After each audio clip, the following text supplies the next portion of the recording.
Alors, d'abord, on va parler vraiment des acides faibles et des bases faibles. Donc là, c'est un moment de cours. On commence par une définition qui est vraiment... c'est une définition qui correspond à quelque chose qui existe. Voilà, on a déjà parlé des acides forts, avec une propriété qui est un acide fort réagit totalement avec l'eau lorsqu'il est mis au contact de l'eau. Voilà, c'est simple, tout réagit. Mais le problème dans la vie réelle, c'est que tous les acides ne se comportent pas comme un acide fort. On donne un peu la définition contraire. C'est qu'un acide faible ne réagit pas totalement avec l'eau. Comme ça, on a deux catégories d'acides. Ceux qui réagissent totalement avec l'eau, on les appelle les acides forts. Ceux qui ne réagissent pas totalement avec l'eau, on les appelle des acides faibles. Mais alors attention, pour la suite, tous les acides faibles ne sont pas aussi faibles les uns que les autres. Il y en a des vraiment très très faibles, des moyennement faibles et des pas trop faibles, et puis des qui sont presque forts. On a toute une déclinaison de catégories au niveau de la faiblesse entre guillemets des acides. Si on prend cette définition, ça fait que tout ce qu'on a pu dire à propos des acides forts, ce n'est plus valable. Donc on n'a pas égalité de la concentration en acide apportée et de la concentration en ion oxonium. Alors je ne vais pas mettre le jaune, je vais peut-être mettre une croix rouge comme ça. Voilà. On n'a pas cette propriété. Puisque les acides faibles ne sont pas des acides forts, on n'a pas le droit d'utiliser les relations qu'on a vues pour les acides forts. Et la grosse différence, c'est que lorsqu'on a un acide fort, puisqu'il a totalement réagi après le mélange avec l'eau, il n'y a plus l'acide AH, puisque tout a réagi avec l'eau.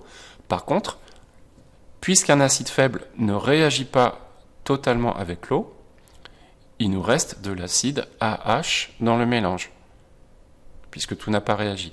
Donc, à l'issue du mélange avec l'eau, qu'est-ce qu'on a? Principalement, les ions oxonium qui ont été produits par la réaction de l'acide avec l'eau, la base conjuguée qui apparaît lorsque l'acide réagit avec l'eau, et il reste encore de l'acide AH. Voilà, c'est la grosse différence avec les acides forts. Supposons qu'on prenne un acide qu'on appelle AH, c'est un acide faible, et on en utilise initialement pour préparer notre solution la quantité de matière NaH0, avec le petit 0 en indice ici pour bien préciser qu'il s'agit de la quantité de matière initiale de cet acide. Par définition des acides et des bases, il a une base conjuguée qui a pour formule A-, et le couple, c'est le couple AH/A-, le couple acide-base. Alors si par hypothèse on suppose que 30% de cet acide a réagi avec l'eau, la composition du mélange sera si 30% a réagi, ça fait donc la quantité ou le facteur 0,30. Donc on aura en quantité de matière d'ion oxonium 0,30 fois la quantité de matière de l'acide initial.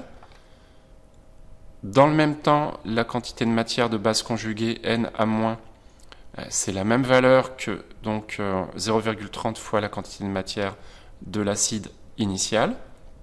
Et ce qui reste en acide, si 30% de cet acide a réagi avec l'eau, on dit qu'il s'est dissocié dans l'eau, il en reste 70%. Donc dans le mélange, la quantité de matière NaH, ce sera 0,70 fois la quantité initiale la quantité de matière initiale de l'acide.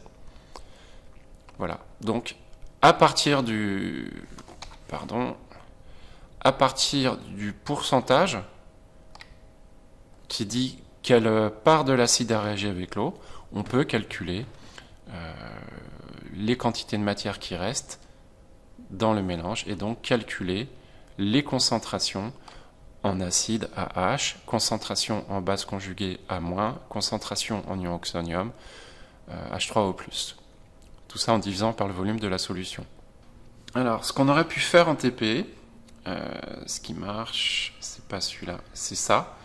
C'est qu'il y a une manip qui est assez connue où on fait un mélange d'acide faible et de sa base conjuguée.